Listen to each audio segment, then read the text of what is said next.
কিন্তু প্রথমে ওনার নাম আব্দুল মুত্তালিব ছিল না, প্রথমে সাইবা নাম ছিল। বিশ্ব নবীর দাদা মানে আব্দুল মুত্তালিবের সাইবা নাম থেকে আব্দুল মুত্তালিব হলো, এর মাঝখানে অনেক বড় একটা ইতিহাস আছে। অর্থাৎ আব্দুল মুত্তালিবের বাপের নাম হচ্ছে হযরতে হাসিম, আর হাসিমের বাপের নাম হচ্ছে আব্দে মানাফ। তো আব্দে মানাফের ছেলেদের মধ্যে সবচাইতে খুব সুরাত হযরতে হাসিম ছিলেন। আর উনি বিজনেস করতে মুলকে শাম যাচ্ছিলেন। মদিনার বর্ডারের কাছে বানু নজ্জার খানদানের সর্দারের বাড়ি ছিল, আর ওই বাড়িটাতে হযরতে হাসিম আরাম করার জন্য একটু জায়গা নিয়েছিলেন। যেহেতু দূরকার রাস্তা, হেঁটে হেঁটে যাচ্ছে, আব বাবুজি ওই বাড়িতে আরামের জায়গা নিয়েছে। খেতে পেয়েছেন হযরতে হাসিম, খেতে দিয়েছেন। আব্দে মানাফের বেটা। আব্দে মানাফের কার বেটা? তো আব্দে মানাফ হচ্ছে বাবুজি আদনানের বেটা। আদনান ফের কার বেটা? তো আদনান হচ্ছে বাবু কিদারের বেটা। কিদার ফের কার বংশধর? তো হযরতে ইসমাইল আলাইহিস সালামের। আর হযরতে ইসমাইল কার বেটা? তো হযরতে ইব্রাহিমের বেটা। বুঝা আসলো কথাটা? তো একেবারে হযরতে ইব্রাহিম থেকে চলে আসছে। তো ওই হযরতে হাসিম খেতে বসছেন, আর একটা সুন্দরী মেয়ে সামন দিয়ে হেঁটে গেল। একজন বয়স্ক লোক কিন্তু খাইতে দিয়েছে। মেয়েটাকে দেখলেন এক ঝলক, আর খাওয়া দাওয়া করে মুখ হাত ধুয়ে বলছে, বাবুজি এই যে মেয়েটা হেঁটে গেল, কার বেটি? এর মালিককে? তো বানু নজ্জারের সর্দার বলছে, কেন রে বাবা? হযরতে হাসিম বলছেন, জানি বিবাহিত, মেয়েটা আমার পছন্দ হলো। আমি যদি জানতে পারি এই মেয়েটার মালিক অমুক ব্যক্তি, তা আমি নিয়ম মোতাবেক বিয়ের প্রস্তাব দিব। বুঝাসলো কথা? ওই বয়স্ক লোকটা বলছে, বাপু চিনতে পারোনি, আমারই বেটি রে বেটা। তো হযরতে হাসিম শর্মে গেছে যে ভাই চল, বাপ কি বলেছে, অন্য কোন লোক তো ছিল না। তো হযরতে হাসিম বলছেন যে কি করা যায়? তো বানু নজ্জারের সর্দারের মুখ থেকে আওয়াজ বের হচ্ছে, এ হাসিম, তুমি কোনো গালাত করোনি, বিয়ের প্রস্তাবেরই না কথা বলেছো। মেয়ে যখন আছে বাপু, তো বিয়ে দিতে হবে। আর তোমাকে আমি জামাই করার জন্য খুব খুশি, এই জন্য যে আমি জানি তুমি আব্দে মানাফের বেটা, আমি জানি তুমি কুরাইশ বংশের আওলাদ, আর চতুর্দিকে তোমার সুনাম ছড়িয়ে আছে। তবে হাসিম, তোমাকে আমি মেয়ে দিব, কিন্তু আমার শর্ত আছে। বলে কি শর্ত বাবুজি? বলে বিয়ে তোমার সঙ্গে দিব যখনই আমার লাডলি বেটি প্রথম মা হবে, প্রথম গর্ভে সন্তান আসবে, তো তুমি আমার বেটিকে আমার বাড়ি পৌঁছে দিও। কারণ প্রথম সন্তান আমার বাড়িতে হবে। কে বলছেন? বানু নজ্জারের সর্দার।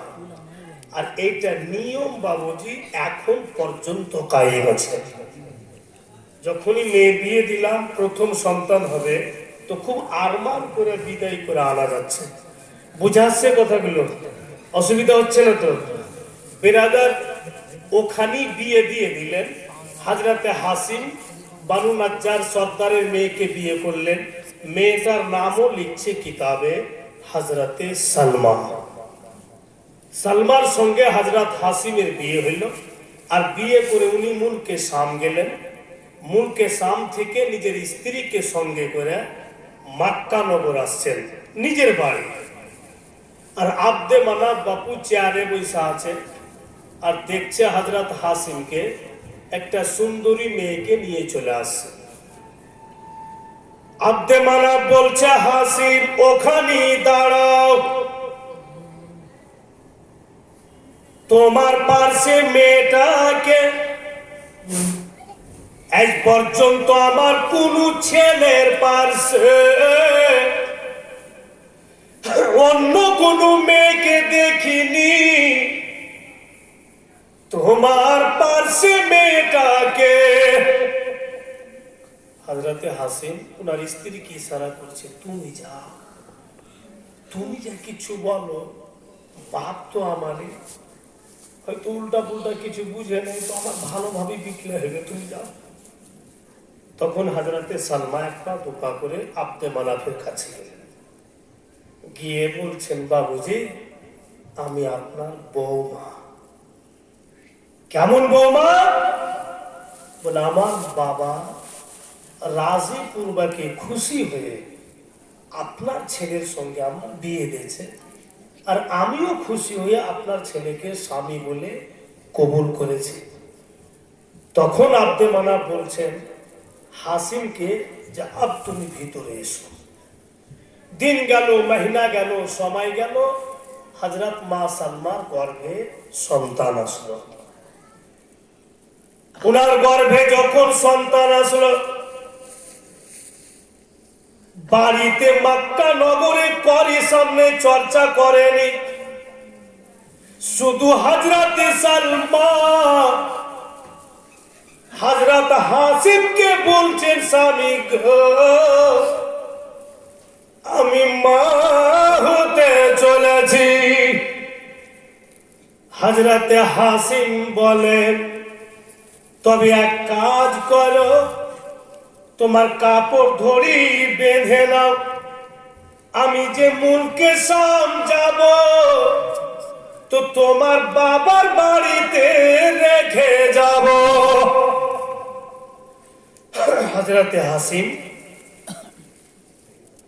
হযরতে হাসিম মা সালমাকে নিয়ে আবার বেরিয়ে গেলেন।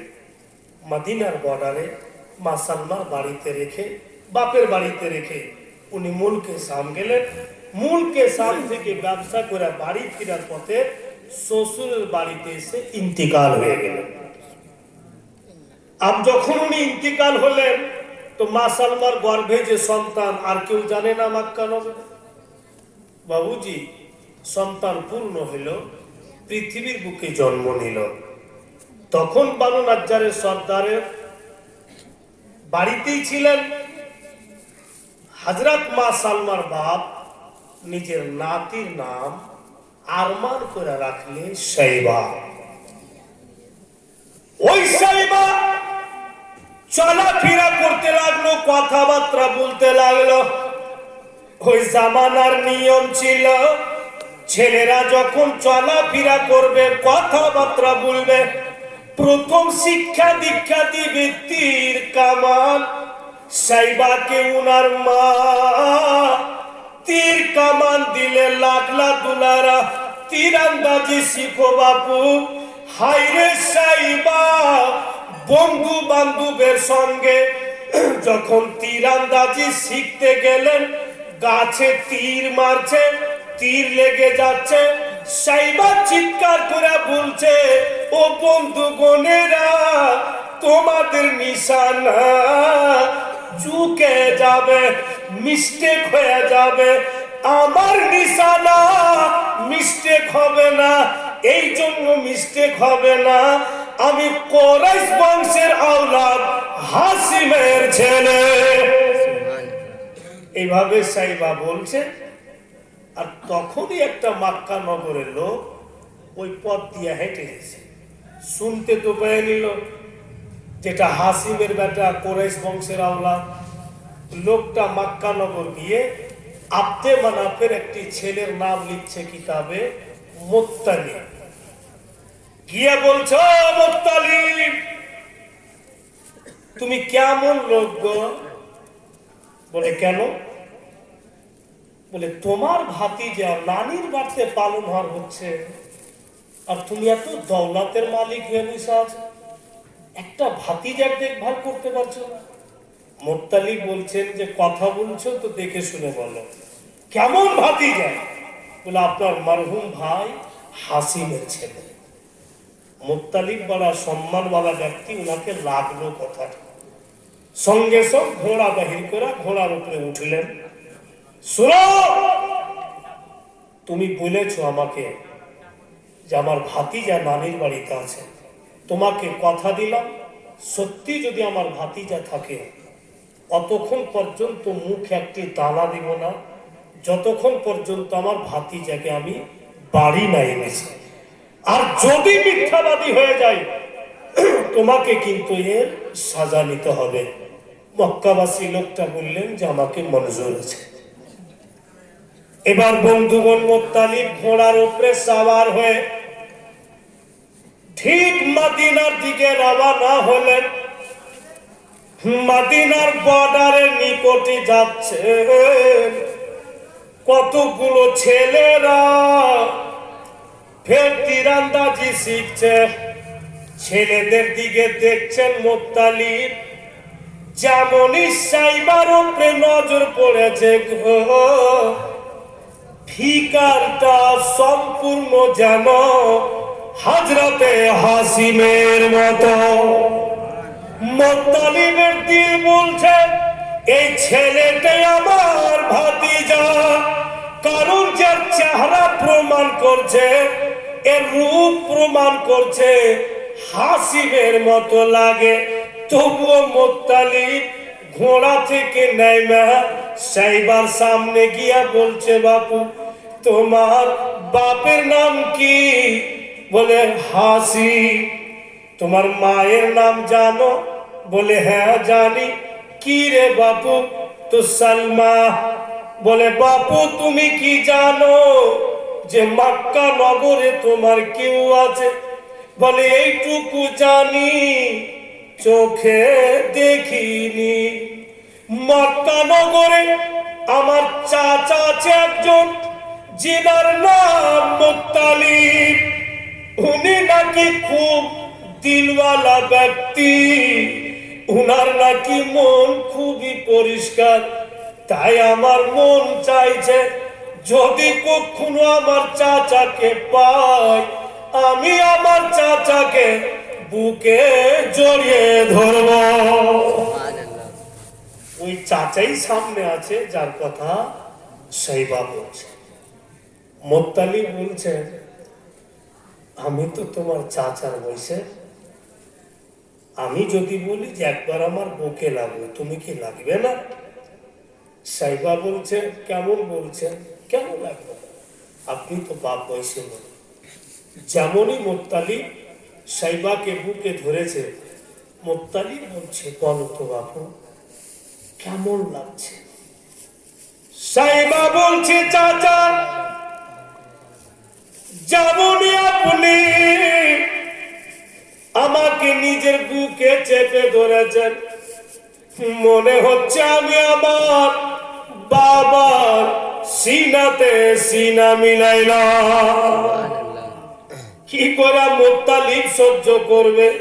চট করে কোলে উঠিয়া বলছে চলো বাড়ি। বাড়ি গিয়া মা সালমাকে বললেন, ওগো সালমা, তোমার লাডলা দুলারাকে আমি মক্কা নগর নিয়ে যেতে চাই, বলো তোমার মন্তব্য কি?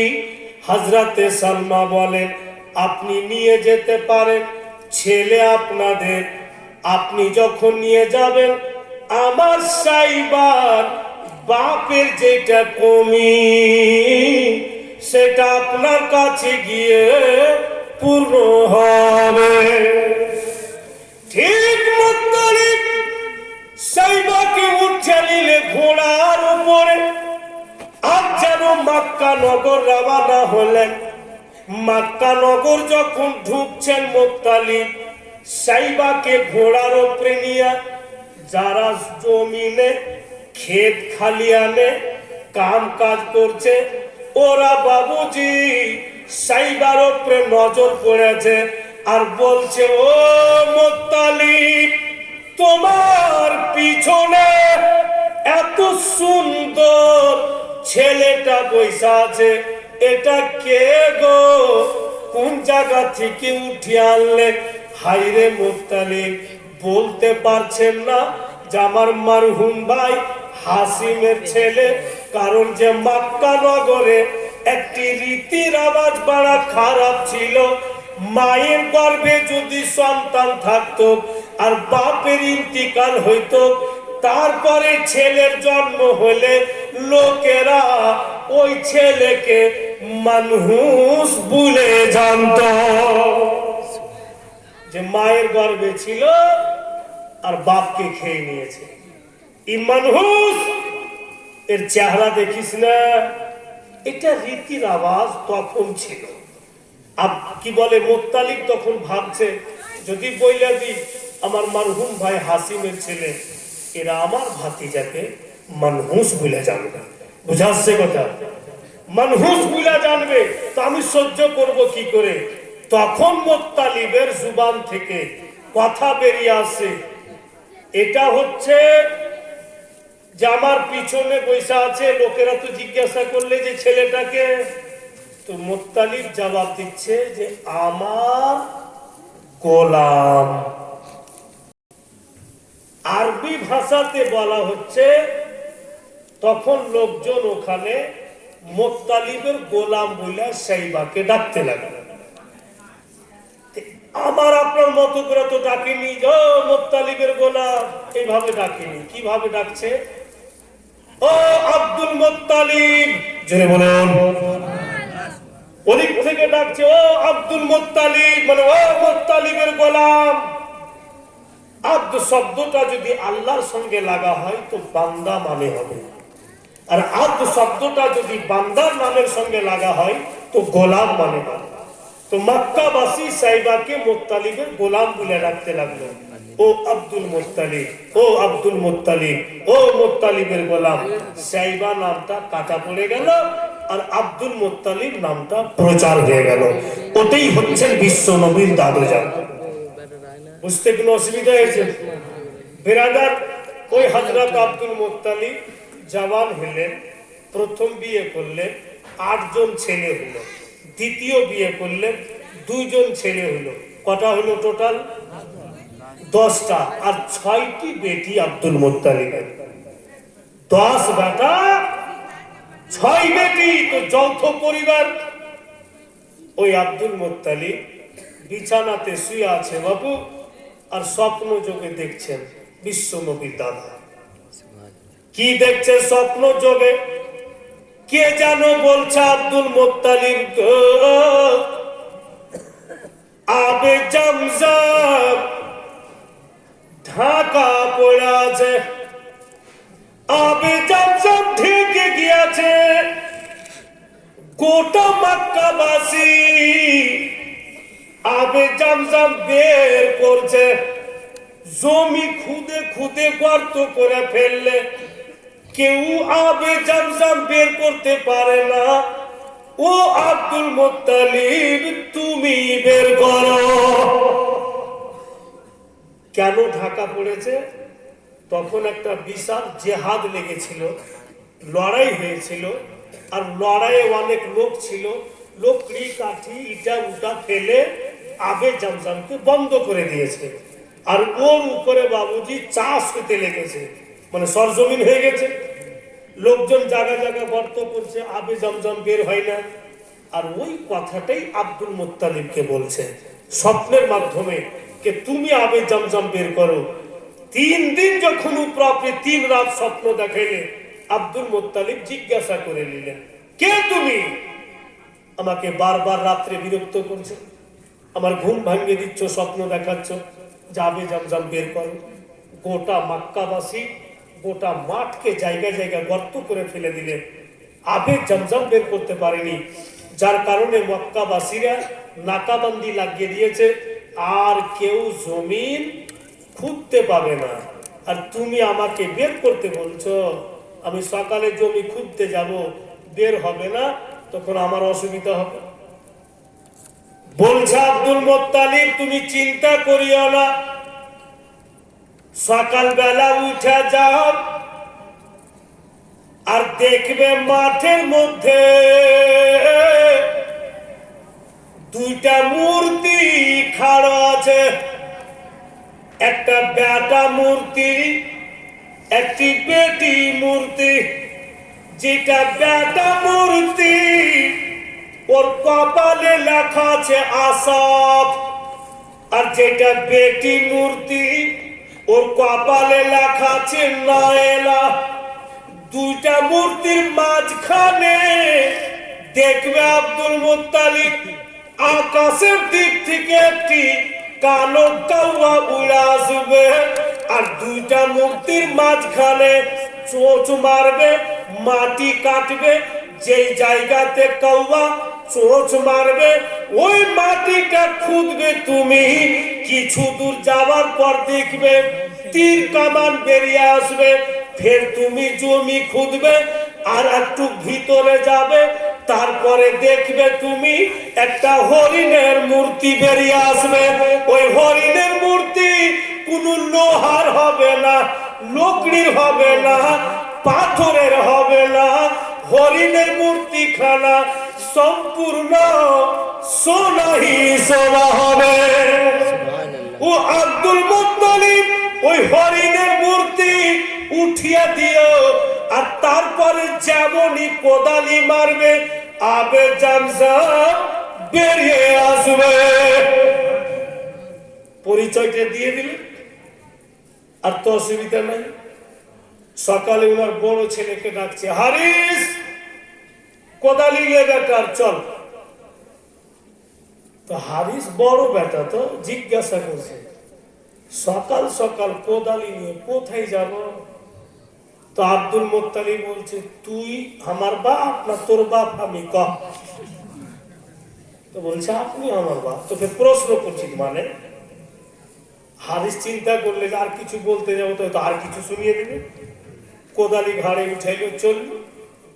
এখনকার যুগে থাকতো কার যদি কোনো বাপ রাইকে বলে দিত তোর বাপ আমি না তুই আমার বাপ, তো আমার তো মনে হয় যে কোদালি বাপকে ঝাড়িয়ে দিত। তোকে ভালো করে জিজ্ঞাসা করবো, উল্টা পুল্টা বকছিল মানে। হারিস কোদালি ঘাড়ে করে বাপু বেরিয়ে গেল। আব্বা কোথায় যাবেন? বলে বাপুরে আবে জামজাম বের করতে।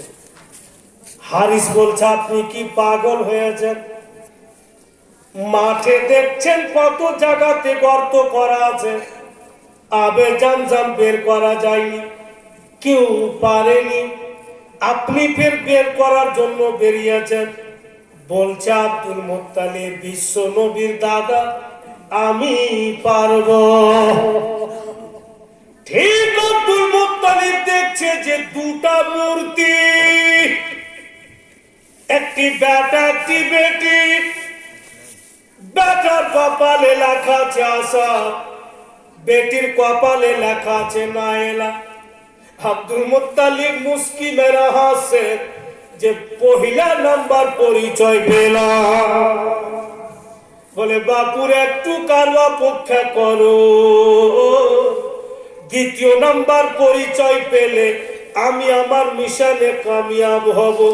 একটু পরই দেখছেন যেন আকাশের দিক থেকে একটি কালো কাউয়া উড়ে আসলো, দুইটা মূর্তির মাঝখানে চোঁচ মারছে, আর কাউয়া ফির আব্দুল মুত্তালিবের দিকে দেখছে।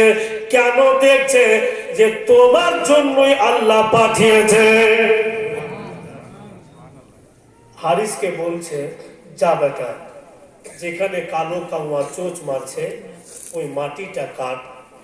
তো হারিস চিন্তা করছে যে কাউয়া একবার করে মাটি কাটছে আর একবার করে তো আমার দিকে দেখছে না, আমি উঠে যাবো আর লুচা পুচা ধরলে। বলে আব্বা আমার সাথে চলেন। বলে চলো। আর যেমনই ওখানে গেল কাউয়া বাপু উড়ে গেল। ও পরিচয় দিয়েছিলাম, বলে বাপু খুঁজ। হারিস তখন খুঁজতে লাগলো। মন ভালো আছে আপনার গে?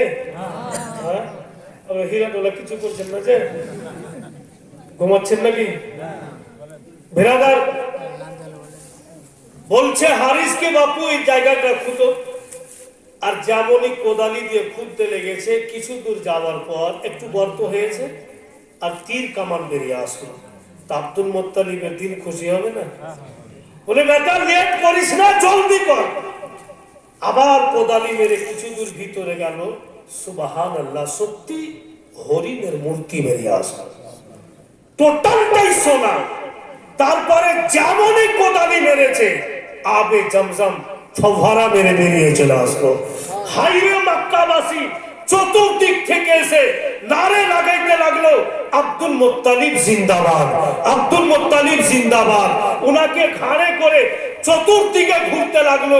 এত সম্মান বেড়ে গেল আব্দুল মুত্তালিব বিশ্ব নবীর দাদার, যে কাবার মাতওয়াল্লি আর মক্কার সর্দার হয়ে গেল। পজিশন বেড়ে গেল।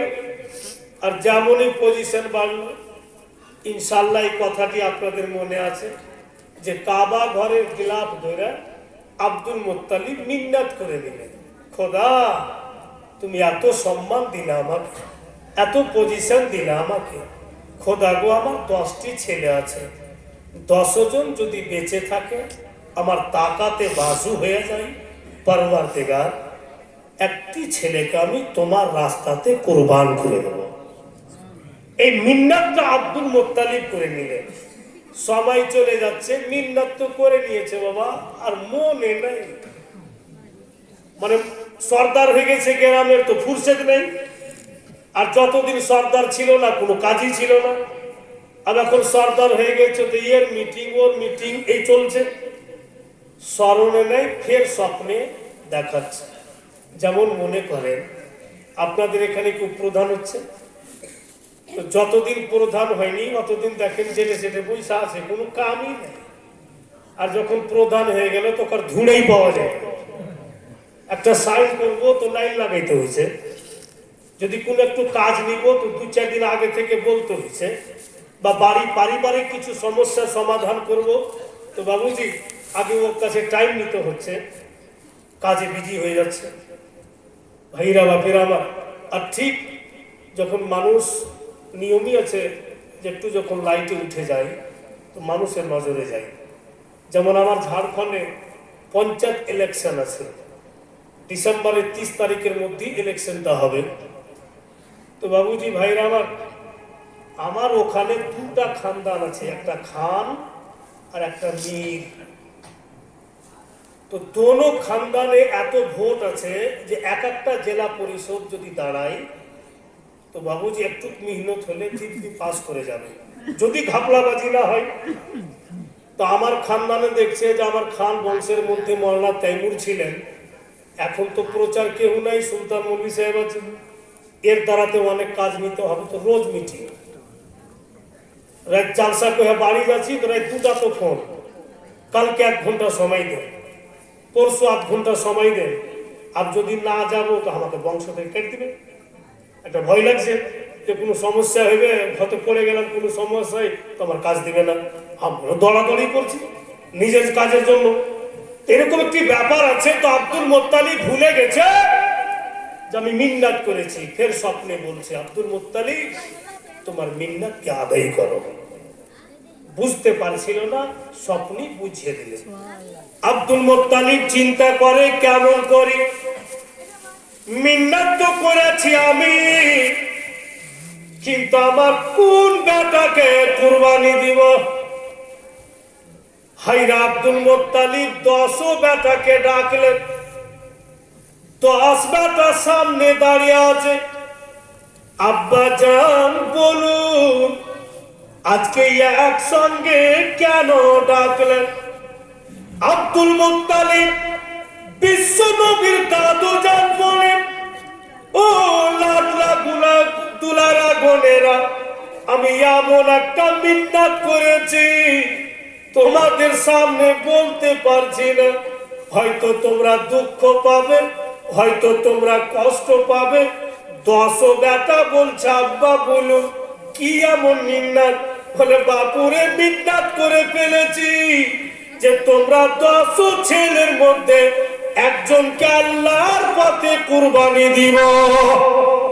যেমনই বলেছেন আব্দুল মুত্তালিব, হাই ওই জামানার ছেলেরাকে দেখেন 10 বেটা একসঙ্গে মাথা ঝুঁকিয়ে দিলে আব্বা জান চিন্তা করতে হবে না, যেইটা বেটা আপনার পছন্দ হয় নিয়ে যান, আর কুরবানি দিয়ে মিন্নাত আদায় করুন। যাকে পছন্দ হয় নিয়ে যান।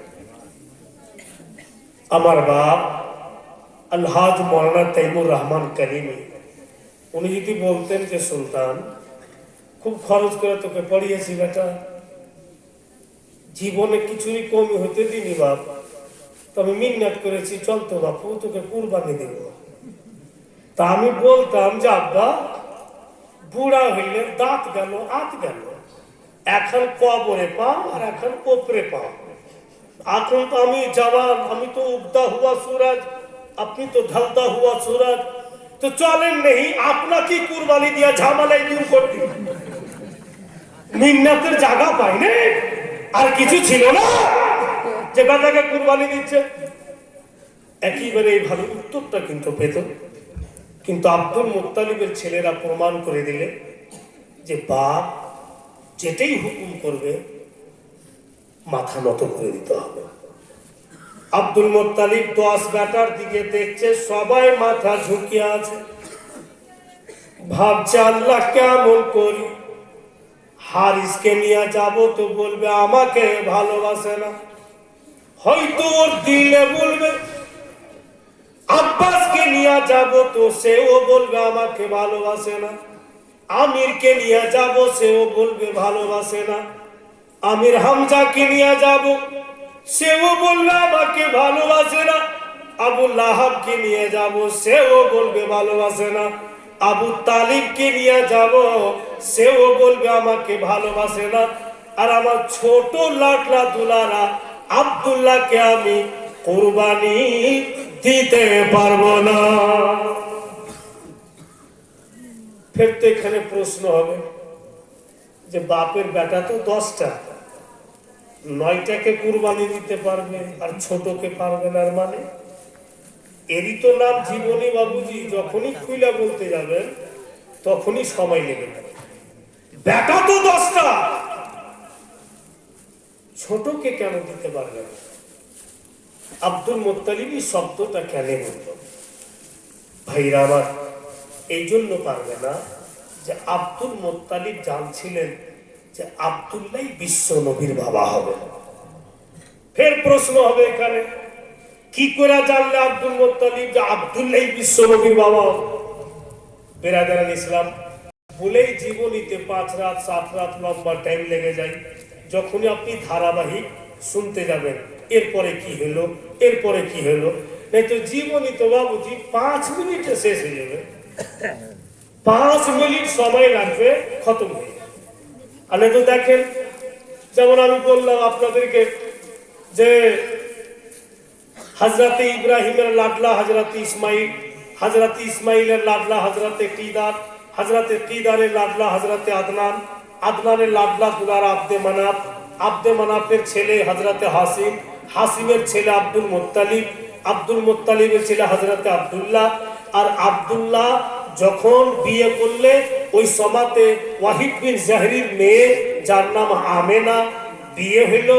যখন নবী মুস্তাফা গর্ভে ছিলেন আব্দুল্লাহর ইন্তিকাল, 6 বছরে হইলেন মায়ের ইন্তিকাল, 8 বছরে হইলেন দাদার ইন্তিকাল, 25 বছরে বিয়ে করলেন, 40 বছরে নবুয়ত প্রচার করলেন, এবং 51 বছর কয় মাসে উনার মেরাজ শরীফ হইল।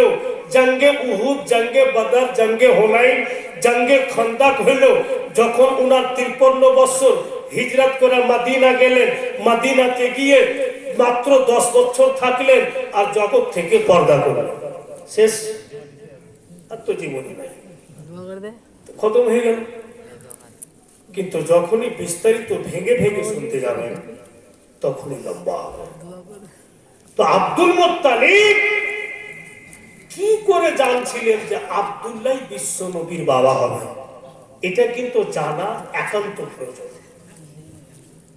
আব্দুল মুত্তালিব রাত্রিবেলা শুয়েছিলেন, স্বপ্ন যোগে দেখছেন যেন জমিন ফাটলো, একটি গাছ বেরিয়ে আসিল,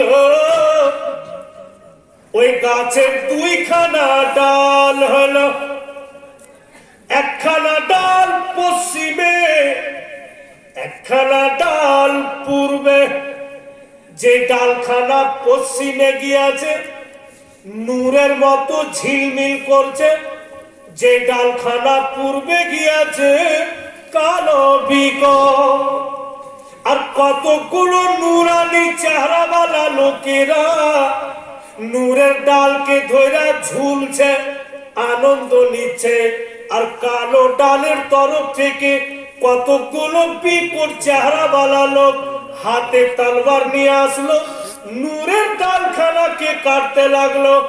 আকাশের দিক থেকে দলের দল বন্ধুগোল আবার ফারিস্তা নাজিল হলো, আর ওই কালো বিকট চেহারাওয়ালা লোককে মেরে পিঠে ভাগালো। নূরের ডালও রক্ষা পেল, নূরানি চেহারাওয়ালা লোকেরাও রক্ষা পেল। এই স্বপ্ন দেখে সকালবেলা ওই জামানাতে যারা কাহিনা বলে, তওরাত ও জাবুরের আলিম, ওদের কাছে গিয়ে পূর্ণ স্বপ্ন শোনালে ওনারাই তখন বললেন, ও আব্দুল মুত্তালিব, এই জন্য আল্লাহ তোমাকে স্বপ্ন দেখিয়েছে যে ডালখানা পশ্চিম দিকে নূরের মতো ছিল, সেটাই হচ্ছে বিশ্ব নবীর নূর, সেটাই হচ্ছে আখেরি নবীর নূর। আব্দুল মুত্তালিবকে বলছেন ওনারা, এবং যারা নূরের ডালকে ধরে ঝুলছিল তারা হবে সাহাবী রাসূল, আর যারা কালো ডালের তরফ থেকে এসে তারাই হবে গাদ্দারে রাসূল। আব্দুল মুত্তালিব বলেন, এই স্বপ্ন আমি কেন দেখলাম, আল্লাহ আমাকে কেন দেখালে? তো বলছে, ও আব্দুল মুত্তালিব, তোমারই ঘরানা থেকে বিশ্ব নবী জগতে আসবে। আব্দুল মুত্তালিব বলেন, আমার 10 বেটা, আমি কি করে জানবো চিনবো যে আমার কোন বেটা বিশ্ব নবীর বাপ? উনারা বলছেন, ওরে আব্দুল মুত্তালিব, বাড়ি যাও, 10 বেটা আপনা আপনা জামা খুলে রাখবে, প্রত্যেক ছেলের জামাকে নাকে লাগিয়ে শুনবে, যার জামা থেকে মুশকে আম্বারের খুশবু বের হবে উনি হবেন বিশ্ব নবীর বাবা। ও আব্দুল মুত্তালিব, তোমার সমস্ত ছেলে চাইতে দেখতে ভালো হবে। আব্দুল মুত্তালিব ঠিক দেখেছেন, মুশকে আম্বারের খুশবু বন্ধুগণ হযরত আব্দুল্লাহর জামা থেকে বেরিয়েছে। আর এত যে সুন্দর ছিলেন, যদি রাস্তা দিয়ে চলতেন তো সুন্দরী মেয়েরা হযরতে আব্দুল্লাহকে নিজ ইচ্ছাতে বলতেন, ওগো আব্দুল্লাহ দাঁড়াও, একটি কথা বলতাম। কি কথা বলো? বলে, আব্দুল্লাহ, আমি তোমার দিওয়ানি, তুমি কি আমাকে বিয়ে করবে? কিন্তু হযরত আব্দুল্লাহ কোনো উত্তর দিতেন না, চুপচাপ চলে যেতেন। কেন সব দিওয়ানি হইতো মেয়েরা? এই জন্য হযরত আব্দুল্লাহর পেশানিতে বন্ধু নূরে মুহাম্মাদি চমকিত। বলি, দেখলি মেয়েরা দিওয়ানি, এত সুন্দর। ভাইরা বলি, জানছে আব্দুল মুত্তালিব যে আমার আব্দুল্লাহ বিশ্ব নবীর বাবা হবে। যাক, বেশি লম্বা না করে দেখা গেল ভাইরা বাপেরা কুরবানি দিতে গিয়েছিলেন আব্দুল্লাহকে নিয়ে। কেন? উনি লটারি খেলা করেছিলেন যে কৌরির মনে দুঃখ দিব না, 10 বেটার নামে লটারি খেলা চালু করলে যে যার নাম লটারিতে উঠে যাবে ওকে কুরবানি দিতে নিয়ে যাব, তো কোনো আফসোস হবে না, দুঃখ হবে না যে আমার নাম উঠেছে লটারিতে, আমাকে কুরবানি দিল। লটারি খেলা চালু করেছে বাবু 10 ছেলের নামে, আর খালি ভিতরে মনে বলছে, আল্লাহ যেন আব্দুল্লাহর নাম না উঠে, যেন আব্দুল্লাহর নাম না উঠে। এই বলছে, আর লটারি খেলা চালু করে যেমনই নাম উঠিয়া দেখছে তো হযরতে আব্দুল্লাহ, যেটা বলে ভাই ওটাই নাম দেখতে পেলে। বাবুজি হযরত আব্দুল্লাহকে কুরবানি করতে যখন নিয়ে যায় তো বানু নাজ্জারের লোক দৌড়িয়ে চলে আসছে, বানু আদির লোক দৌড়িয়ে চলে আসছে, বানু গুফফানের লোক দৌড়িয়ে চলে আসছে। সমস্ত বংশের লোকেরা এসে আব্দুল মুত্তালিবকে ঘিরে নিল। কি করছেন এটা? বলে আমার ছেলেকে কুরবানি দিচ্ছি। বলে না, কোনো মতেই না। কেন? বলে আমরা ভুলিনি মক্কা নগরে এমন একটা বিমারি এসেছিল, আমাদের কচি কচি বাচ্চারা মারা যাইত। এত দোয়া করতাম, বিমারি দূরে যেত না। আর যেই দিন তোমার আব্দুল্লাহ জন্ম নিল, সেই দিন থেকে বিমারি দূরে গেল। আমাদের মক্কা নগরে পানি হতো না। আমরা গোটা মক্কাবাসী দোয়া করতাম, এক ফোঁটাও পানি হতো না। আর এক দিবসে তোমার এই আব্দুল্লাহ কাবা ঘরের কাছে গিয়ে আকায় যেমনই হাত উঠালেন, এমনই পানি হলো, আমাদের জীবন বেঁচে গেল। এই আব্দুল মুত্তালিব এই ছেলেকে কুরবানি দিতে দিব না। তো আব্দুল মুত্তালিব বলছে, তোমরাই বলো, আমি তো মিন্নাত করেছি, কি করব? তখন যারা তাওরাত ও জাবুরের আলিম, ওরাকে জিজ্ঞাসা করলেন। ওরা বলল, এক কাজ করো গো, আব্দুল্লাহর নামে আর উটের নামে লটারি খেলা করো। যদি আব্দুল্লাহর নাম উঠে যায় তো আব্দুল্লাহর জন্য 10টি উটকে আলাদা করে রেখে দিবে, ফের লটারি খেলা করবে। ফের যদি আব্দুল্লাহর নাম উঠে যায়, আবার আব্দুল্লাহর নামে 10টি উটকে আলাদা করে দিবে। এমনি করতে করতে এক এক নামের বদলে 10টি করে উট আলাদা করবে। তারপরে দেখবে ঠিক উটের নাম উঠবে, তখন উটটি কুরবানি দিবে, আব্দুল মুত্তালিব রিহাই পাবে। তো আব্দুল মুত্তালিব বলছে, চল বেটা, এই লটারি খেলা করা চাইতে তোমাকে কুরবানি দাও। এবার সারা দিন যদি তোমারই নাম উঠে আর এক এক নামের বিনিময়ে যদি 10টি করে উট লাগে, আমি পাবো কোথায় যে দিব? 22 খানদানের 22 সরদার আওয়াজ দিয়া বলছে, আব্দুল মুত্তালিব, আমরা আপন আপন খানদান থেকে 1000 করে উট দিব। আব্দুল মুত্তালিব বলছেন, আমি কি করে ইয়াকিন করব যে তোমরা দিবে?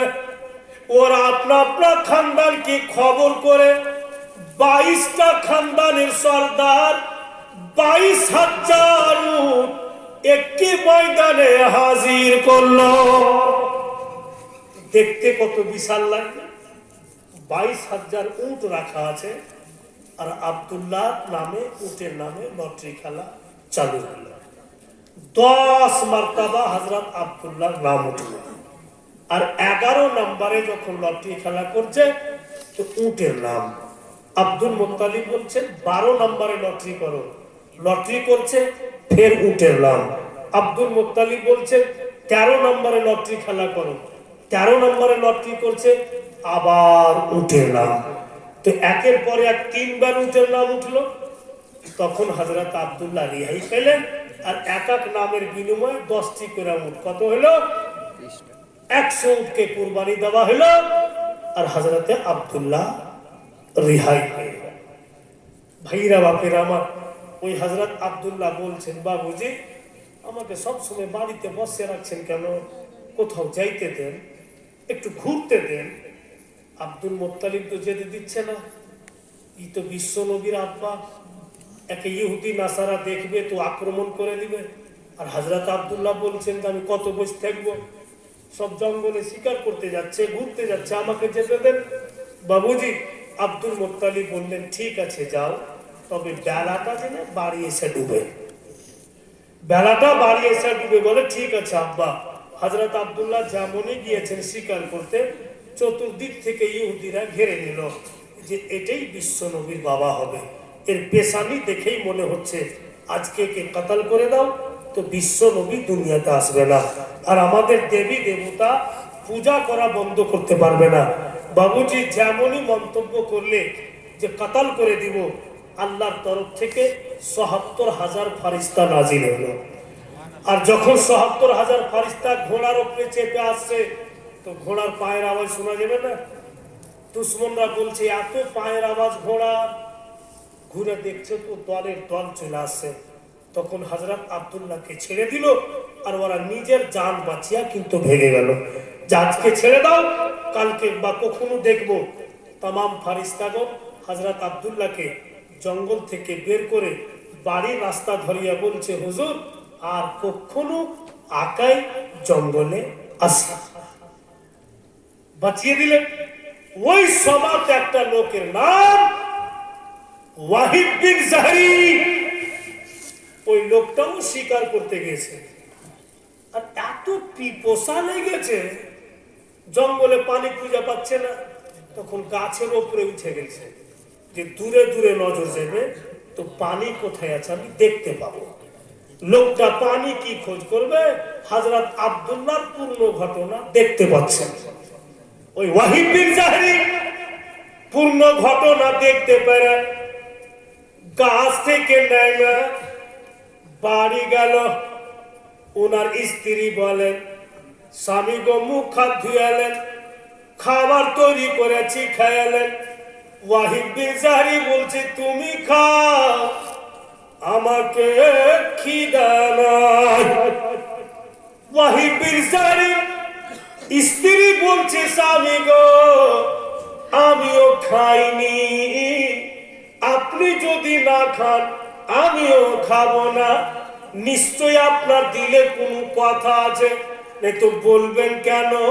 আর সত্যি বাবু, ওই কিসমতওয়ালা বাবুজির কিসমত, যাদের জীবন সাথী ওদের মোতাবিক হবে।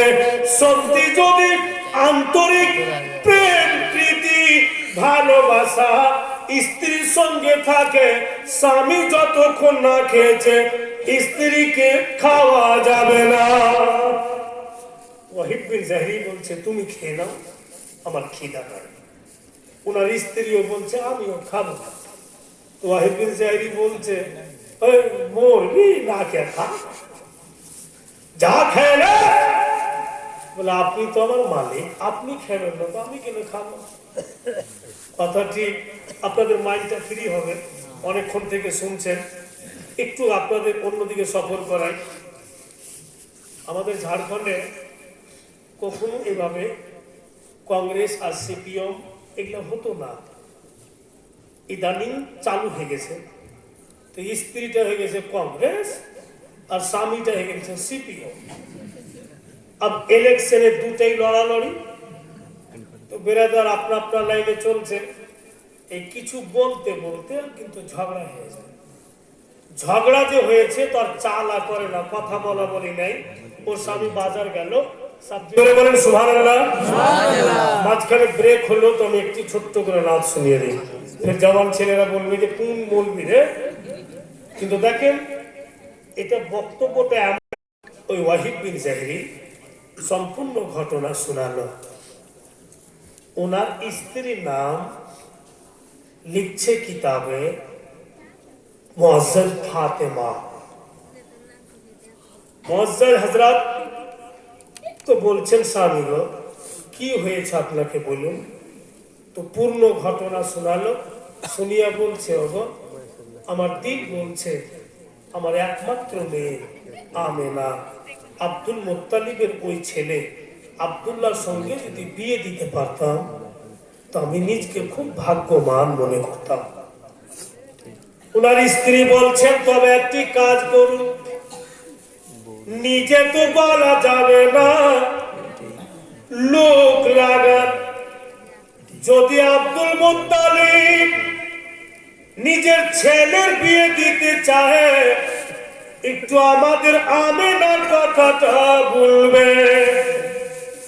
হাইরে ওয়াহিদ বিন জাহরি নিজের বাড়ির দাসীকে বলছে, শুনো মা, তুমি যদি কাজটা করে দিতে পারো তো দাসীর পর্যায় মিটিয়ে দিব আর বেটি বানিয়ে নিব। তোমার বিয়েতে যত খরচ হবে সম্পূর্ণ আমি দিব। দাসী বলে, ওগো আমার মালিক, চিন্তা করিয়েন না, আমি যাচ্ছি আব্দুল মুত্তালিবকে বলবো। দাসী গিয়া বলছে, ওগো কাবার মাতওয়াল্লি, মক্কার সর্দার আব্দুল মুত্তালিব, আপনার ছোট বেটা আব্দুল্লাহর কি বিয়ে দিবেন? বলে ঠিক বুঝেছ মা, ছেলে আমার জওয়ান হলো, বিয়ে দিতে হবে, কিন্তু মা আমি এখনো বউ খোঁজ করিনি। ওয়াহিদ বিন জাহরির দাসী বলছে, ওগো আমার নজরে একটি মেয়ে আছে। তখন বলছে, কার কথা? তুমি কার কথা বলছো? কে তোমার নজরে আছে? বলে ওয়াহিদ বিন জাহরির বেটি চক্কর আব্দুল মুত্তালিব বলছেন, ও তুমি আমেনার কথা বলছো। তুমি তো আমার মনের কথা বলে দিলে, আমার আব্দুল্লাহরই উপযুক্ত আমেনা। বাবুজি হযরত মা আমেনার সঙ্গে আব্দুল মুত্তালিবের লাডলা দুলারা হযরতে আব্দুল্লাহ বিয়ে হইল। আর যেমনই বিয়ে হয়ে হযরত মা আমেনাকে বাড়ি নিয়ে আসলো, ভাইদের মধ্যে বাপু আলোচনা চালু হয়ে গেল যে আমরা বিজনেস করতে মুলকে শাম যাচ্ছি, 9টা ভাই, আব্দুল্লাহ যাচ্ছে না। আমরা বিয়ে করেছি, আমাদেরও ঘর সংসার হয়েছে, আব্দুল্লাহ বিয়ে করলে ওরও ছেলে মেয়ে জগতে আসবে, তো এবার আব্দুল্লাহকে নিয়ে যাব মুলকে শাম। তো 9টা বেটা আব্দুল মুত্তালিবের সামনে গেল। বাবুজি একটা কথা বলতাম। কি কথা বাপেরা বলে? বলে আমরা 9 ভাই মুলকে শাম যাচ্ছি। বলে হ্যাঁ। তো 9টা উট নিয়ে যাচ্ছি। বলে হ্যাঁ। বলে এবার আমরা মন্তব্য করেছি আব্বাজান, আপনার ছোট লাডলা দুলারা আব্দুল্লাহকে নিয়ে যাব। আব্দুল মুত্তালিব বলেন, যা বললে আর বলিও না, তোমরা সঙ্গে থাকো বা ভিন্ন হয়ে যাও, রোজগার করে দাও বা না দাও কোনো পারবা নেই, কিন্তু আমার আব্দুল্লাহকে আমি 6 মাসের জন্য আমার চোখ থেকে আড়াল করতে পারবো না। হযরতে আব্দুল্লাহ আব্দুল মুত্তালিবের কাছে এসে বলছে, আব্বা এমন কথা বলিয়েন না, ভাইরা আমার ঠিক বলেছেন, ওদের সংসার ওরা দেখবে, আমার সংসার আমি দেখব। আপনি বেঁচে থাকাকালীন আমাকে ব্যবসা বাণিজ্য শিখে নিতে হবে। আব্দুল মুত্তালিব বলছো, রে আব্দুল্লাহ তুমি আমাকে বলছো, কিন্তু তুমি কি বুঝতে পেরেছো তোমার সঙ্গে আমি আমেনা জীবন বেঁধে দিয়েছি। কিছুদিন হইল তোমার বিয়ে, আমার আমেনার সঙ্গে, এখন তুমি মুলকে শাম যাবে। বলে হ্যাঁ আব্বা আমি যাব, ভাইদের মনে দুঃখ দিব না। আব্দুল মুত্তালিব বলেন, তবে তুমি একটি কাজ করো, আমার কাছে আদেশ নেওয়ার পূর্বে আগে তোমার আমেনার কাছে যাও। তোমার আমেনা, তোমার স্ত্রী যদি তোমাকে 6 মাসের জন্য ছুটি দিয়া দেয়, বিদায় দিয়া দেয়, তো আমার তরফ থেকে আদেশ। হাইরে আব্দুল্লাহ বিশ্ব নবীর আব্বাজান রাত্রিবেলা হযরত মা আমেনার পার্শ্বে বসে অনেকটা রাত্রে স্বামী স্ত্রী কথা বলে। ও ভাইরা, বাপিরা, মা বোনেরা, বেটিরা, কথাটি খুব ধ্যান দিয়ে শোনে। হযরত আব্দুল্লাহ বলছেন, আমেনা তুমি আমার জীবন সাথী। বলে হ্যাঁ। আমি কে? বলে আপনি আমার জীবন সাথী, আপনি আমার সরতাজ, আপনি আমার সব কিছু। হযরত আব্দুল্লাহ বলছেন, আমেনা তুমি আমাকে 6 মাসের জন্য ছুটি দাও। কেন? বলে মুলকে শাম যাব তিজারত করার জন্য। আমাদের বেটা বা বেটি যদি পৃথিবীতে আসে আর রোজগার যদি না করি তো ছেলে মেয়েকে কি করে মানুষ করব? রোজগারের দরকার আছে। হযরত মা আমেনা খুশি দিলে বলছে, হ্যাঁ স্বামী গো, আমি দিল থেকে আদেশ করলাম। এবার হযরত আব্দুল্লাহ বলে, একটি কথা আর বলবো। কি কথা বলুন? বলে আমার উপরে কোন রকম তুমি দাবি রাখিও না, আমাকে দিল থেকে ক্ষমা করে দাও। হযরত মা আমেনা বলে, এমন কথা কেন বলছেন? অন্যান্য লোকেরা বিজনেস করতে যাচ্ছে, ওরা কি নিজের স্ত্রীর কাছে ক্ষমা নিয়ে যাচ্ছে? হযরত আব্দুল্লাহ বলেন, আমেনা, আমার বংশের একটা পরম্পরা খুব খারাপ আছে যে সকলের প্রিয় হবে যদি বিদায় নিয়ে কোথাও গিয়েছে জীবিত ফিরেনি। যেমন আমার দাদা হযরতে হাসিম, উনি বিজনেসে গিয়া জীবিত ফিরেনি। বলা যায় না আমি যদি জীবিত না ফিরি আমার উপরে তোমার কিছু দাবি থেকে যায়, আমি তো ওই জগতে জবাব দিতে পারবো না। হযরত মা আমেনা নিজের স্বামীর হাতখানা চুমছেন আর বলছেন, স্বামী গো, যেদিন আপনাকে আমি স্বামী বলে গ্রহণ করেছি দিল থেকে সবই ক্ষমা করে দিয়েছি, আমার কিচ্ছু দাবি নেই। তবে যেন মন শান্তি হচ্ছে না। কেন এভাবে বললেন? হযরত আব্দুল্লাহ বলছেন, আমেনা, এক রাত্রের ঘটনা। তুমি আমি শুয়ে আছি আর স্বপ্ন যোগে দেখছি যেন দুইজন ঘুরতে গিয়েছি আর জঙ্গলের নিকটবর্তী হয়ে যাচ্ছি। জঙ্গলের ভিতর থেকে বাঘ বেরিয়ে আসলো, আমার উপরে আক্রমণ করে। তুমি বলে বাঁচাও বাঁচাও বলে চিৎকার করলে আমেনা, কেউ কিন্তু আমাকে বাঁচাতে পারলো না। আমি দুনিয়া থেকে চলে গেলাম, তুমিও বাঁচাতে পারলে না। তাই বলছি, বলা যায় না ফিরবো কি না ফিরবো। তোমার গর্ভে যা রত্ন দিয়েছি, ছেলে হোক বা মেয়ে হোক, তুমি তার যত্ন করবে। বাবুজি হয়ে গেল কথাবার্তা। এবার 10টি উট খাড়ো হলো। তখনকার নিয়ম ছিল যে সবচাইতে বড় সব আগে হবে, মেজো তারপরে, সেজো তারপরে, আর সবচাইতে ছোট হযরত আব্দুল্লাহ তো সব শেষ উঠে আছে। 10টা উট সাইজা বাহির হইল। হাইরা আব্দুল মুত্তালিব হযরত মা আমেনাকে বলছেন, বেটি রে কাছে আয়, আমার পাশে দাঁড়া। 10টা উট যাইছে রে মা, পিছনে আমার আব্দুল্লাহ আছে।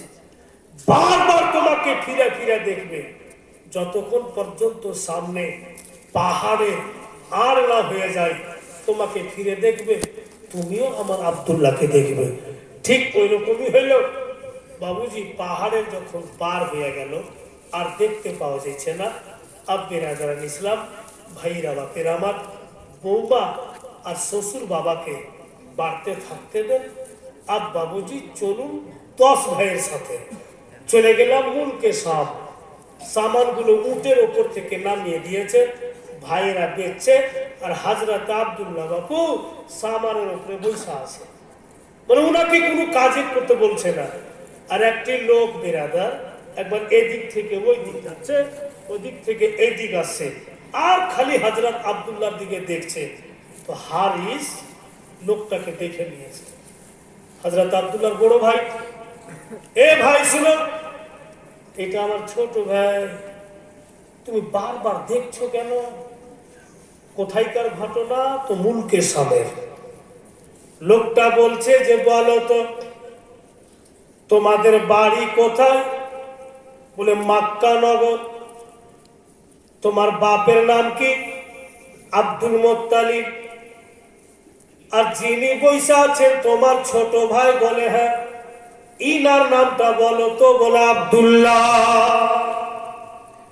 চট করে ওই ইহুদি বলছে, ওগো হারিস, তোমার ভাইকে যদি জীবিত রাখতে চাও তাড়াতাড়ি এখান থেকে নিয়ে যাও। হারিস বলছে কেন? বলে ওয়াক্ত বলার সময় নাই, তুমি তাড়াতাড়ি নিয়ে যাও। আমি কিচ্ছু বুঝলাম না, অন্য কেউ যদি দেখতে পায় তো জান থেকে মেরে দিবে। কারণ যে ওই লোকটা তাওরাত ও জাবুরের আলিম ছিল, আর হযরত আব্দুল্লাহর চেহারা দেখে চিনতে পারছে যে এটাই বিশ্ব নবীর বাবা হবে। হারিস তাড়াতাড়ি ঘুমাচ্ছে। হুজুর ঘুমা নীंद आती है, ठीक है ना? বেরাদার, আজকের জীবনীতে একটু ঘুম আসবে, আমাকে তো ঘুম চলে আসছে।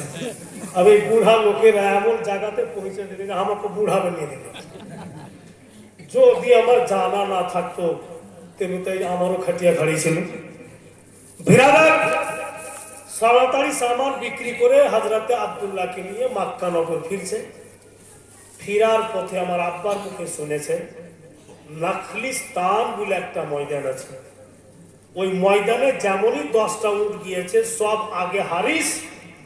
আচানক হারিস হাত খাড়ো করে বলছে, পিছনকার ভাইরা উট রুইকা দাও, ঘুরা দেখো তো পিছনকার উটে আমাদের আব্দুল্লাহ আছে কিনা। ভাইরা বলছে কেমন কথা বলছেন? বলে জানি না, এই জায়গাতে আসার পরে আমার দিল কেন কেঁপে উঠলো।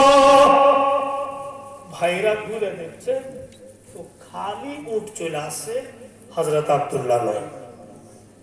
তামাম ভাই নেমে গেল, খোঁজ করতে লাগলো, গেল কোথায়? একটু তো কিছু বলে যেত। দেখছে তো হযরত আব্দুল্লাহ পেটে হাত দিয়ে একটি গাছতলাতে বসে আছে। হারিস বলছে, আব্দুল্লাহ তুমি উঠ থেকে নেমে বসে গেছো, বাড়ি কি যাবে না? হযরত আব্দুল্লাহ বলছে, পেটে আমার খুব ব্যথা, আমি সহ্য করতে পারিনি। হারিস বলছে, আব্দুল্লাহকে ঘাড়ে উঠা, একে যদি বাড়ি না নিয়ে যায় তো বৃদ্ধ আব্দুল মুত্তালিবকে বাঁচা যাবে না। হযরত আব্দুল্লাহকে যখন ঘাড়ে উঠেছে, এত ছটফট করছে, বলে ভাইরা আমাকে নিচে রাখো। আবার ওই গাছতলাতে রেখে দিলে, বলে আপনারা তাড়াতাড়ি যান, আমি যেতে পারবো না। 9টি ভাই বলছে, তবে এক কাজ করো আব্দুল্লাহ, তুমি এই গাছতলাতে বসে আরাম করো, আমরা টাকা পয়সা নিয়ে আছি, বাড়ি গিয়ে টাকা পয়সা রেখে সামানপত্র রেখে তাড়াতাড়ি ছুটে আসবো আর তোমাকে নিয়ে যাব। 9 ভাই চলে গেল। হায়রে আব্দুল্লাহ চিন্তা করছে, আল্লাহ আর আমি দুনিয়াতে থাকবো না, এখানে আপন বলে কোনো লোক নাই। যদি আমার দেহ থেকে রুহু চলে যায়, কে আমাকে দাফন করবে? কে আমার শরীরখানাকে ঢাকবে? উনি অত বড় মাঠে নজর করে দেখতে লাগলেন, কিছু কিছু ছেলেরা ছাগল চড়াচ্ছে। উনি মাথার পাগড়ি উঠিয়ে ইশারা করে ছেলেরাকে ডাকলেন। তামাম ছেলেরা ছাগল ছেড়ে দিলে, চলো তো গাছতলাতে। উনি আমাদের কেন ডাকে? সব ছেলে সামনে আসলো। ওর মধ্যে যে বড়, যে একটু হুঁশিয়ার ছেলে, ওকে কাছে ডাইকা হযরত আব্দুল্লাহ বলছে, বাবুরে তোমার বাপের যদি ইন্তিকাল হয়ে যায়, বলো দাফন করবে না ফেলে চলে যাবে? আপনি এমন কথা বলছেন হৃদয় ফাটা। বাপের ইন্তিকাল হবে তো কেন দাফন করব না? হযরত আব্দুল্লাহ বলছে, বাপুরে তুমি আমার বেটা, আমার দেহ থেকে রূহ যাবে, আমাকে ফেলে যাও না, দাফন করে দিও। আরে যা আমার পাগড়ি আর হাতের আংটি দিচ্ছি, আজকে হোক কালকে হোক দুদিন পর হোক, যখনই হোক না কেন, দেখবে তোমরা মক্কা নগর থেকে একজন উঁচা লম্বা জুলফি ছেড়ে দেখার মতো লোক বৃদ্ধ আসবে, আর ওর পাশে দেখবে একটি মেয়ে আসবে বাপু, যার নাম আমেনা। ওই বৃদ্ধ আমার বাপ, ওকে আমার মাথার পাগড়ি আর আংটি দিয়া বলবে, বাবুজি পাগড়ি আংটি দেখে সবুর করে, কিন্তু ভুলিও না আমার স্ত্রীকে, আমার আমেনাকে আমি সুখ দেওয়ার ওয়াদা করেছিলাম, আমি দিতে পারলাম না, জগৎ ছাড়ছি, আমার আমেনাকে বলে দিও ওর গর্ভে যে রত্ন দিয়েছি যেন তার যত্ন করে, আর আমাকে দিল থেকে ক্ষমা করে দাও, কারণ জানি ছাড়া ওর কেউ নাই। ছেলেরা মনে হচ্ছে পাগল হয়ে যাবে, একটু দেখার মতো রূপ হযরত আব্দুল্লাহ। বন্ধুগণ, ঠিক একবার আকাশের দিকে নজর করলেন, তারপর যেমনই নিচে নজর করলেন, দেহ থেকে প্রাণ পাখি বেরিয়ে গেল। ছেলেরা বাপু ওই নাখলি স্থানে একটি কবর করে হযরত আব্দুল্লাহকে দাফন করলেন। ইন্না লিল্লাহি ওয়া ইন্না ইলাইহি রাজিউন। আজ চলুন 9টা ভাই আর 10টি মুখ বাড়ি যাচ্ছে। আব্দুল মুত্তালিব বলছেন, মারে আজকে কত মাস গেল? বলে আব্বা আজকে 6 মাস পূর্ণ হচ্ছে। বলে আমেনা, আমার আব্দুল্লাহ বাড়ি আসছে, তুমি তোমার ঘরকে রং বিরঙ্গে সাজিয়ে দাও বেটি, আর যেটা সবচাইতে সুন্দর কাপড় তুমি পরে নাও, তোমার চেহারা সিঙ্গার করে নাও বেটি। কেন আব্বা জান? বলে মা 6 মাসের ক্লান্ত আমার আব্দুল্লাহ আসবে, তুমি তার জীবন সাথী, আমি জানি আমার আব্দুল্লাহ তোমাকে খুব ভালোবাসে। লাডলি বেটি, তুমি বইলা বলছো আমাকে যে জবে থেকে আপনার ছেলে গিয়েছে একদিনও ভালো করে খাচ্ছেন না, মারে আজকে তুমি ঘর সাজিয়ে দাও, নিজে সিঙ্গার করে নাও, আর খাবার খুইলা রাখো, আজকে আব্দুল মুত্তালিব পেট ভরে খাবে। আমার আব্দুল্লাহকে পরশে বসিয়ে খাবো। হাইরে আমেনা কত খুশি হবে যে আজকে আমার স্বামী 6 মাস পর বাড়ি আসছেন, গোটা ঘর সাজাইলেন, বিছানা করছেন, একটা চাদর বিছাইছেন ফের উঠিয়ে দিচ্ছেন, এটা হয়তো পছন্দ হবে না, অন্য চাদর বিছাচ্ছেন, সুন্দর কাপড় পরলেন। বেরাদার ভাইরা বাপেরা আমার, আব্দুল মুত্তালিবের কথা মোতাবিক সেজে গেলেন, ঘর সাজিয়ে দিলেন। আব্দুল মুত্তালিব নিজের বারান্দাতে কুরসিতে বসলেন, আর আমেনাকে পার্শ্বে খাড়ো করলে, মারে আমার পার্শ্বে দাঁড়িয়ে যাও, আমার ছেলে যেমনি তোমার সামনে আসবে রে মা, তুমি একবার মুস্কি মেরে হাসবে, আমার আব্দুল্লাহ যেন 6 মাসের দুঃখ ভুলে যায়। হাইরে মা আমেনা শ্বশুরের পাশে দাঁড়িয়ে আছে, দেখছে যেন এক এক করে উঠ বেরিয়ে আসছে। 10টা উঠ চলে আসলো। বন্ধুগণ আব্দুল মুত্তালিব বলে, মারে কয়টা উঠ আসছে? তো 10টা। বলে শেষ উঠে দেখো তো আমার আব্দুল্লাহ কেমন লাগে। মা মেনা দেখছেন 9টা উঠে লোক বৈশা আছে, 10 নাম্বার উঠে কোন লোক নাই। উনি ভাবছেন আমি কেমন করে বলবো যে 10 নাম্বার উঠে লোক নাই, যদি বইলা দিই তো বৃদ্ধ বোধহয় অজ্ঞান হয়ে যাবে। এই তো 6 মাস থেকে পাগল হয়ে বসে আছে বেটার জন্য। আব্দুল মুত্তালিব বলছেন, বলছো না কেন? শেষ উঠে আমার আব্দুল্লাহ কি করে? হযরত মা মেনা বলছেন, আব্বা গো ঝুট বলবো না, আপনার তো 10টি বেটা, একটা যদি না থাকে 9 জনকে দেখে আপনি সবুর করবেন, আমার তো সর্বস্ব আব্দুল্লাহ। আব্দুল্লাহ যদি না থাকে আমি তো লুটে গেলাম। কেন রে মা? বলে শেষ উঠে আপনার আব্দুল্লাহ দেখা যায় না, ওট খালি আছে। হাইরে বৃদ্ধ, এক পর্যন্ত কোনো বাপ হয়তো বলেনি যেই কথা আব্দুল মুত্তালিব বলছেন।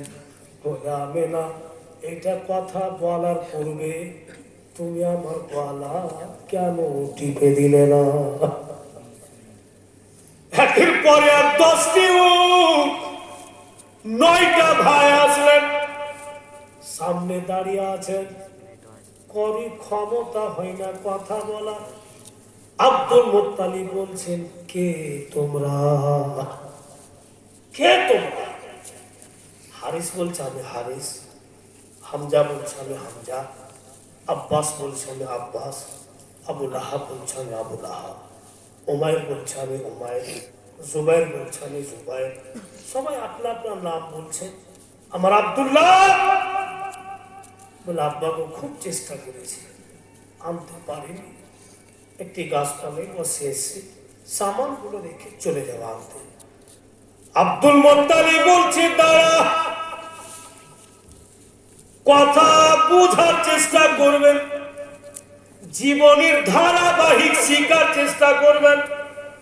আব্দুল মুত্তালিব বলছেন, দাঁড়া, তোরাকে যেতে হবে না, যদি যাই বৃদ্ধ আব্দুল মুত্তালিব আর আমার দুঃখিনী আমেনা যাবে।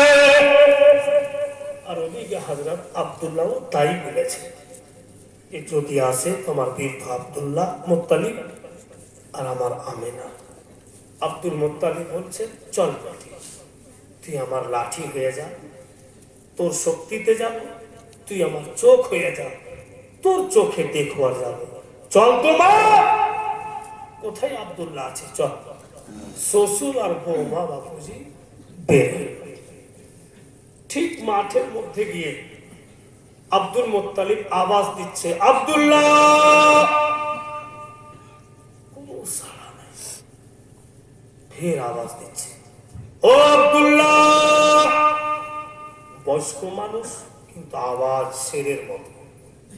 ছাগলের রাখালেরা শুনতে পেল, এই দেখো গো, কে যেন আব্দুল্লাহ আব্দুল্লাহ বলছে, চলো দেখি। ছেলেটি আসলো, এসেই বলছে, আপনার নাম কি আব্দুল মুত্তালিব? হ্যাঁ। আপনি কি কাবার মতওয়াল্লি? বলে অবশ্যই।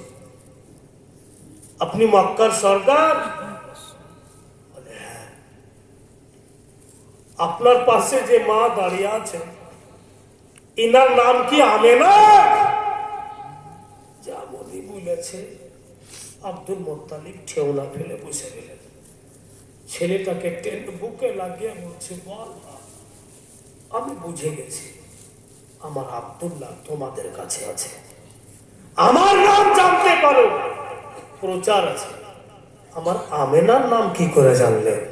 নিশ্চয়ই আমার আব্দুল্লাহ তোমরা কে বলেছে। তখন ওই ছেলেটা পাগড়ি দিচ্ছে, বাবু পাগড়িটা চিনতে পারছেন? আব্দুল মুত্তালিব পাগড়ি নিয়ে নাকে লাগিয়ে সঙ্গে দিচ্ছে। জোরে বলুন সুবহানাল্লাহ। ছেলেরা বলছে, দেখো জওয়ান বেটাকে হারিয়ে বাপ পাগল হয়ে গেছে, বেটার পাগড়ি বাপ চিনতে পারে না, নাকে লাগিয়ে শুনিয়ে দেখছে। আব্দুল মুত্তালিব বলছেন, ঠিক বুঝলেছ, আমার আব্দুল্লাহকে হারিয়ে সত্যি আমি পাগল হয়ে গিয়েছি। বলো দেখি, তোমাদের কাছে যদি পাগড়ি থাকে, টাকা থাকে, এই রঙের পাগড়ি কিনতে পারবে কিনা? এই জন্য আমি সঙ্গে দেখলাম আমার আব্দুল্লাহর শরীরে একবার যে কাপড় লেগে গিয়েছে, মাসকে মাস ধরে মুশকে আম্বারের খুশবু পাওয়া গিয়েছে, এই পাগড়ি থেকেও পাওয়া যায়। সত্যি আমার আব্দুল্লাহর পাগড়ি। বলতেছে আব্দুল মুত্তালিব, এই লাখ লাখ বোনেরা, তোমরা ছাগল চড়াচ্ছিলে? বলে হ্যাঁ। বলি একবার আমার আব্দুল্লাহকে দেখিয়ে দাও, যতদিন বৃদ্ধ বাঁচবে তোমাদের বদলে তোমাদের ছাগল চড়ানো রাখাল হয়ে যাবে। ছেলেরা বলছে, রামে না, আপনার স্বামী কত কেঁদে কেঁদে আপনার খুব নাম করেছে, আপনার খুব প্রশংসা করেছে গো মা, আপনি আপনার স্বামীকে দিল থেকে ক্ষমা করে দেন। আর ওই যে দেখুন মাটি উঁচু হয়ে আছে, ওখানে আপনার স্বামীকে আমরা চিরদিনের মতো শুইয়ে দিয়েছি। হযরত আমেনা এক পা দুপা করে কবরের কাছে গেলেন। সুবহানাল্লাহ। বসলেন। আব্দুল মুত্তালিব দেখা আছে বৌমার দিকে, যে কবরের কাছে কেন? হযরত আমেনা পিছন পিছন আব্দুল মুত্তালিব যাচ্ছে। আল্লাহ, আমি কি করলাম? একে আমি কেন নিয়ে আসলাম? আব্দুল্লাহ চলে গেল, একে যদি কিছু হয়ে যায় তো আমার কি হবে? আল্লাহ, আমি কি করলাম? হযরত আমেনা কবরে হাত দিয়ে এক মুষ্টি মাটি উঠালেন, উঠিয়ে বলছেন, স্বামী গো, আমি বলছি, আপনি শুনছেন, এটা আমার দীর্ঘ বিশ্বাস। যতদিন আমেনা আপনার কাছে ছিল, আপনারই ছিল, আর যতদিন বাঁচব আপনারই হয়ে থাকবো। তবে স্বামী গো, আমার একটাই আবেদন, আমার দেহ থেকে রূহ যাবে, আমি দুনিয়া ছাড়বো, আপনার পাশে দুঃখিনী আমেনাকে একটু জায়গা দিয়ে। আব্দুল মুত্তালিব আমেনাকে বলছে, আমেনা ওঠ, চল বাড়ি চল। যে আব্দুল্লাহ তোকে খেয়াল করলে না, ছেড়ে চলে গেল, ওর জন্য কেন কাঁদবা? চল বাড়ি চল। কেন বলছে? যদি না বলবো তো একে নিয়ে যাবো কি করে?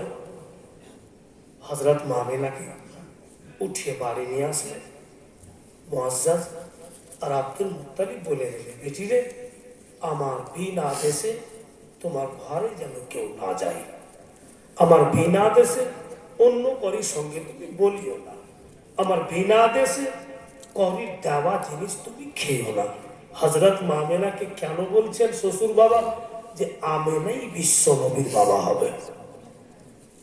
বুঝতে পারছেন? ছেড়ে দেব? ঘুমাচ্ছে না? আরো তো 4টা রাত আছে।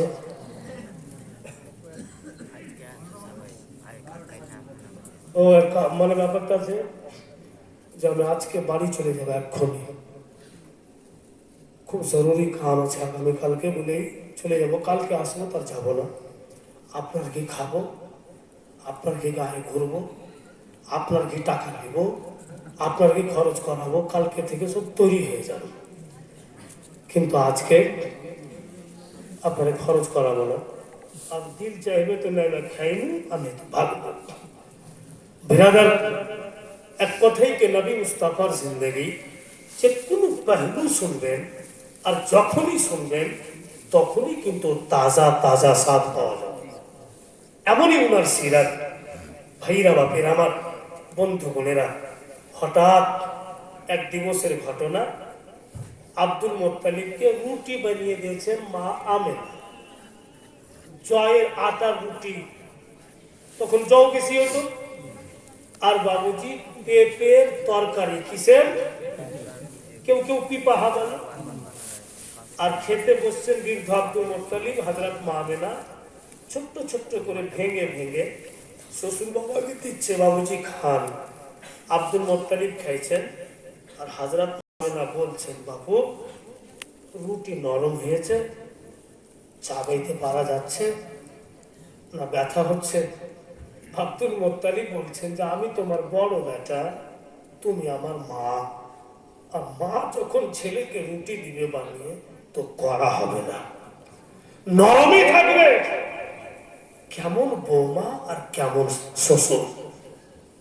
আজকাল তো ওরকম হচ্ছে না, যদি শ্বশুর বুলে দেয় রুটি দে বানিয়ে দিলে, শ্বশুর খাইয়া বলে কেমন করে বানিয়েছে, এত কড়া রুটি।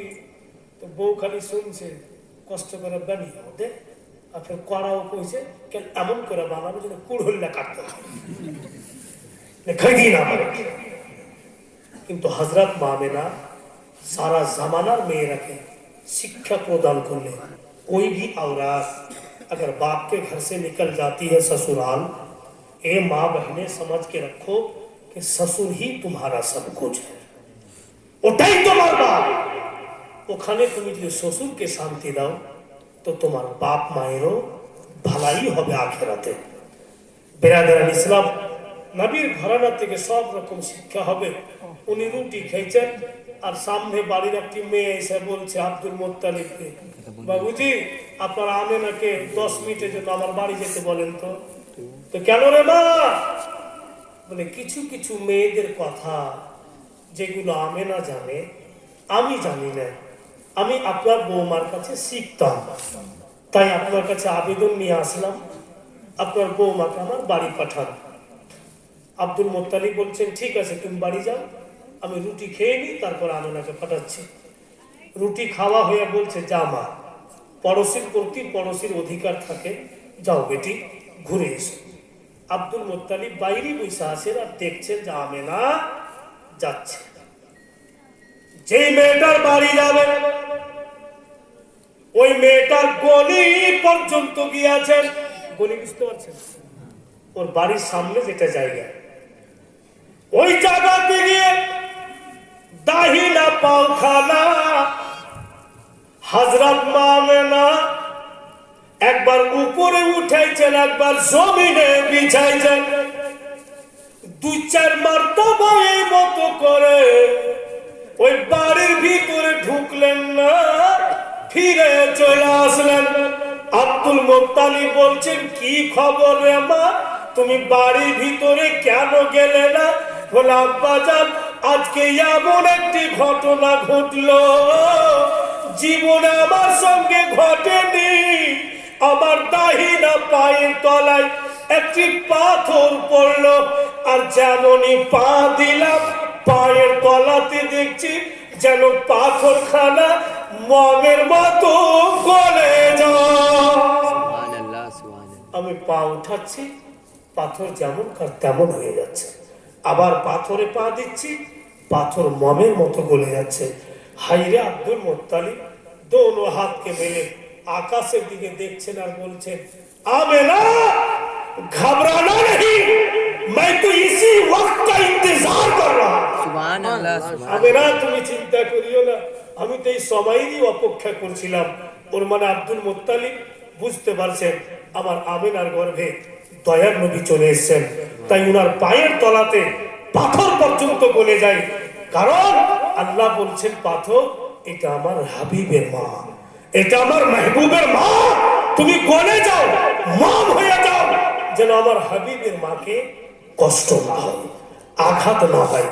বিরাদারান ইসলাম, বন্ধু বোনেরা আমার, আমার হুজুর সৈয়দি মুর্শিদি মসরুর আহমদ কলিমি চিশতি রহমতুল্লাহি তাআলা আলাইকে আমি নিজের চোখ দ্বারাতে দেখেছি। মুআজ্জিজ হযরত, সামিয়ানে কেরাম, কে যারা লাখো টাকা ওসুল খেয়ে ভালো হতে পারেনি, হুজুর মাসরুর পিয়াকে দেখেছি সামান্য মধুতে ফু দিয়েছেন তো রোগ রাফা দফা, সুবহানাল্লাহ, রোগ দফা দফা হয়ে গেছে। তো হুজুর সৈয়দি মুর্শিদি মাসরুর পিয়াকে জিজ্ঞাসা করছি, হুজুর आप तो नबी नहीं, आप तो पैगंबर नहीं, ये पावर कहां से आ गया, आप ये कहां से लेकर आ गए कि मधु में फू मारा कि बीमारी चला गया, आप तो नबी नहीं। तो मसरूर पिया पुकार कर उठे, ये तो आने नबी का दलील है, ये तो खूने नबी का पावर है कि मधु में फू दिया तो बीमारी को रफा कर दिया, सुभान अल्लाह। तो औलाद रसूलेर पावर, ये तो नबी पाकेर खूनेर पावर। মুআজ্জিজ নবীর আওলাদের যদি এত পাওয়ার হয়, বেটার এত পাওয়ার তো মালিকের কত হবে, বাপের কত পাওয়ার হবে। ভাইরা, বন্ধু বোনেরা আমার, এ দুনিয়ার লোকেরা বলেই আমরা সব সময় যারা দিওয়ানা, যারা আশিক, যারা পীর ও মুর্শিদকে মানি, এনি টাইম চললে গেল আমরা বলি, বসলেও আমরা বলি, ইশকে মাসরুর কে কিরনো